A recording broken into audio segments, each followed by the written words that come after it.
Hi, welcome to Rhonda Said. I'm Rhonda. I love saying things, and I'm sure glad that you're here today. And I hope that you're having a great day or day of your choice.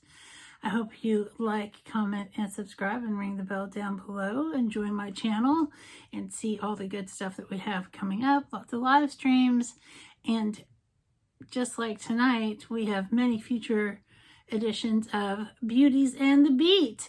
That is a collaboration that I do with Jeannie from Unfiltered 50s, and we take turns every other week to tell stories about bands, and the people that love them would be us. So it's very exciting and a lot of fun. And today's band is going to be the Pretenders. That's right, very exciting. I'm going to start with some contouring first. I'm going to use the highlight and contour for the band The Pretenders. The Pretenders is a band of contrast of punk and pop, soft and hard in its longevity and driving force of one determined woman, Chrissy Hynde, made it all happen. And so I'm taking this shade contour, it's what it's called, and I've got it on my Scott Barnes brush, and I'm going to just start bronzing my face. And Chrissy Hynde was born in 1957 in Akron, Ohio. Ooh, that turned out scary. And she was a kid who loved rock and roll. And she grew up with the Beatles on the television. And she lived close to Cleveland. And she would go there to see bands play all the time. And she loved rock and roll, but she never imagined that one day that she would be a rock and roll musician. She, because at that time there weren't a lot of women in rock and roll. It was mostly a boys' club. And she grew up and she went to Kent State University in Ohio, and she was in the art program there. And she became an activist, and she was present at the tragic Kent State protest that ended with 4 dead in 1970. In 1973, Chrissy had had enough of the Midwest. Those days were gone for her. She was ready to take off and explore the world. And explore she did. She went to London with $500 in her pocket and a dream of a different kind of life than she could find in the Midwest. This is the new Anastasia Beverly Hills Iced Out Highlighter. So she goes to London. I mean, what a great time to be going to London in 1973, where everything is just popping, and the culture then was just amazing, with bands everywhere, and fashion, and music, and clubs. It was just a very exciting time to be alive and in London and young and free.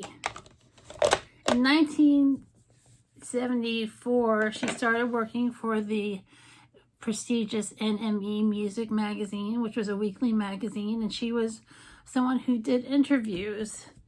And she wasn't really the best writer, but she gave it her all, and she had that job for a while. And today we're going to be using the Sorceress Palette from Jolie Beauty. And this is a UK-based company from Birmingham in the UK. And it has got a beautiful, beautiful collection of colors. And we're going to be diving into that. So after she worked at NME, she started working for Malcolm McLaren and Vivian Westwood. Vivian Westwood is a designer who's still relevant today, but was on the cutting edge with the punk scene in Britain. And Malcolm McLaren was an entrepreneur, and he arranged the band that we now know as the Sex Pistols. He put them together as kind of like a boy band. I mean, not like to be cute, but after the Ramones came through England, the punk rock movement has started, and he had a shop with Vivian called Sex. And it wasn't a sex shop with like toys and movies and things that had fashion and art and bondage gear and torn up shirts and just all kinds of different things in there. And it was a hotbed for musicians.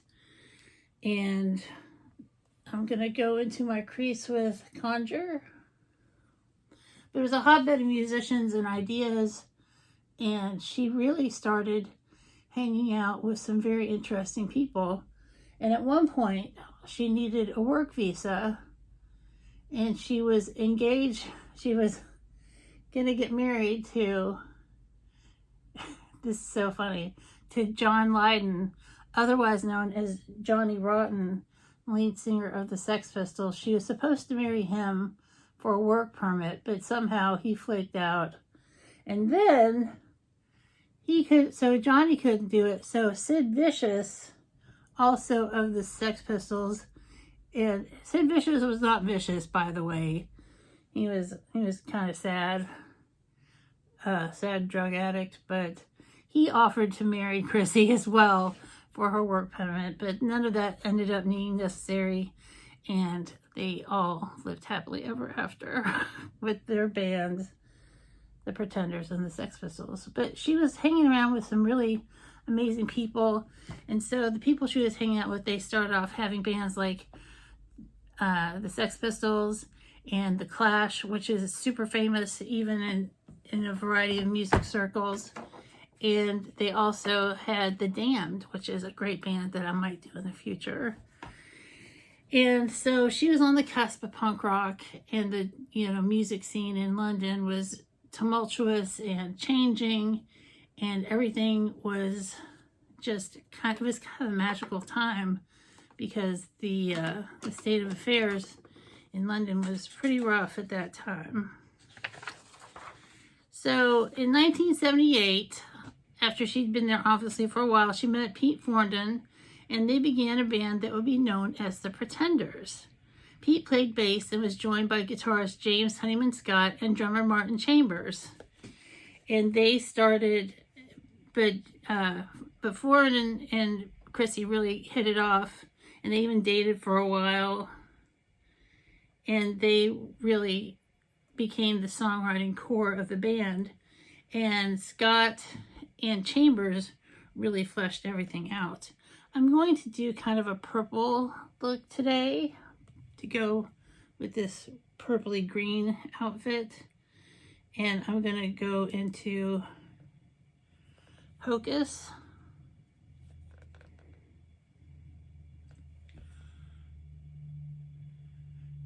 So the band started jamming and writing music together, and they formed some demo tapes.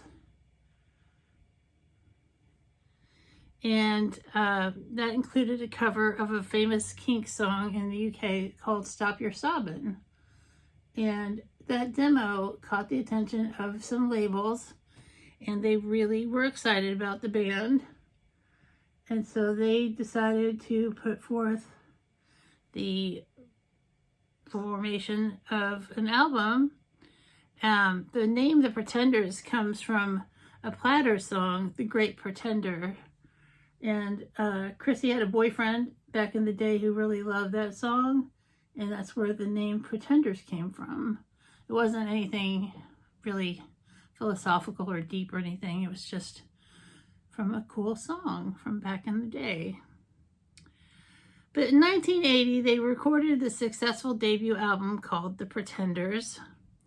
And it's still regarded today as one of the best debut albums of any band in the history of rock and roll, which is pretty epic. And self-titled album gave us the hit that is probably one of their best known songs, which is Brass in Pocket. And if you don't know how that goes, got brass in pocket. I'm going to now use Enchantress, which is a shimmer. And this song did really well in the UK. Ooh, there's some fallout. It did great in the UK. and it reached in the top 20 in the US. And you still hear that song on music in grocery stores and radio stations to this day, especially on like classic rock. And at this time, it was a really big deal to have a female lead for a band. You know, with her contemporaries are, you know, all hard rockin' people. Here she is with this punk pop background, and she's making it happen with her British guys, and they really had a great hybrid between, you know, the United States background and the British background. The band was touring and living up the rock and roll lifestyle, sometimes to excess. It's so pretty, so pretty.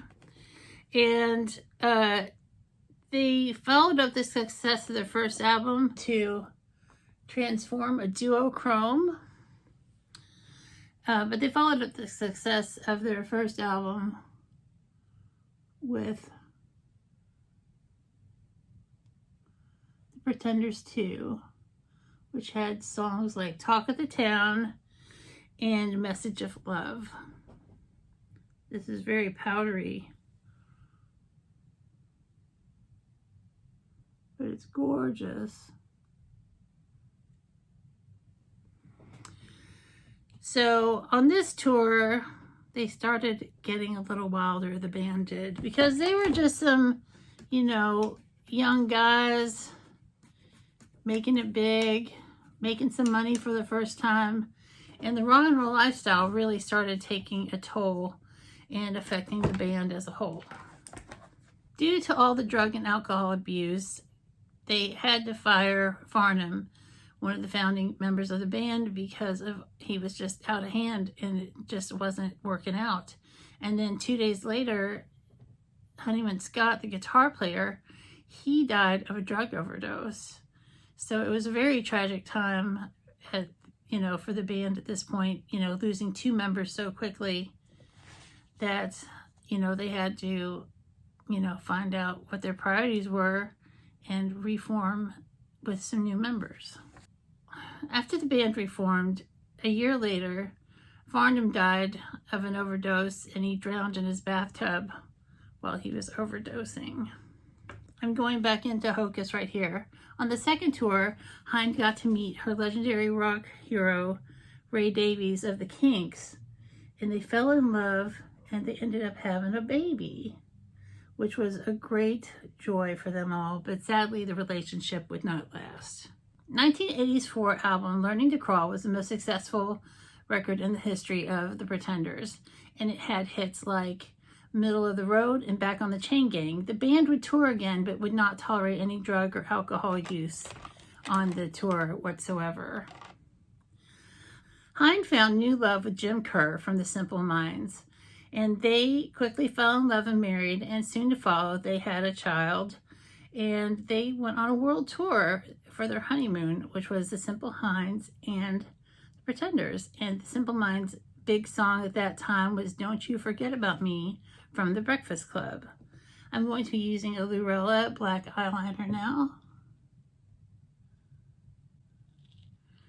And after the baby was born, they took 1985 off, and the only big gig they played that year was Live Aid, the big fundraising, multi-band, sensational, bazillion viewers aid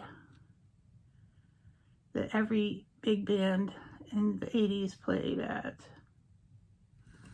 So they really took time to spend time with the family and raise their child. Hynde fired longtime drummer Chambers and recorded the 1986 album Get Close with studio musicians, and this is the album that gave us a hit, Don't Get Me Wrong. I'm going to now use the mascara from Marc Jacobs, and Hynde had lots and lots of issues at this time.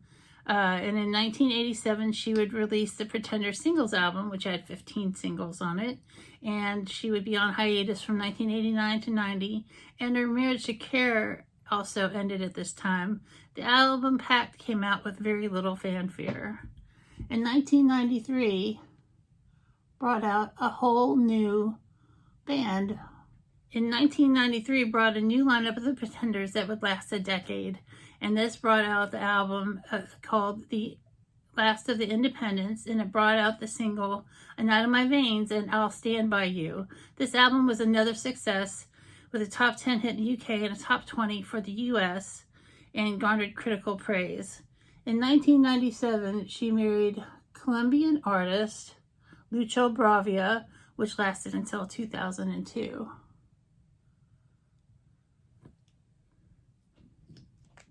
In 1999, she released Viva el Amor. In 2002, she released Loose Screw, which both were poorly received.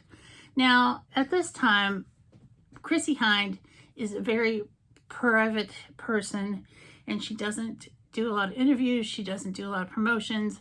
All she does is make albums and tour. And so there's not a lot of anecdotes about her because she keeps everything with a very tight lid on it. In 2005, the Pretenders were inducted into the Rock and Roll Hall of Fame.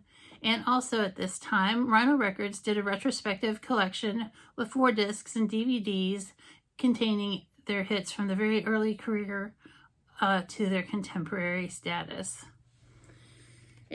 2008 brought the album Break the Concrete, which broke the top 40 for the first time in many years. In 2016, the band were touring with Stevie Nicks and played their backup band, and they would release their 10th studio album, Alone.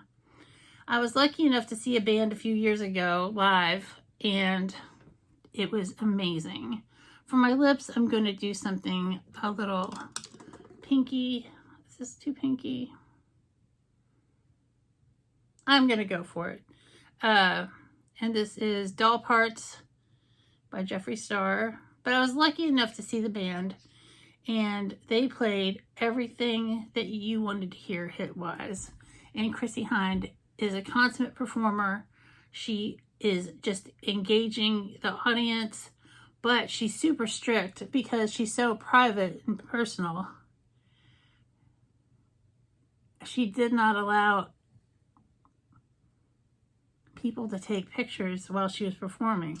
She was very against that. And actually, the crowd really pissed her off because they wouldn't stop taking pictures. So she literally stopped the entire concert and said, okay, get it over with. And she just stood there and did nothing and let people take pictures for like 2 minutes. And then she said, okay, no more. No more. It was insane. It was so awesome to see an artist really stand up to a crowd and tell them how they felt and how they wanted to be respected as an artist.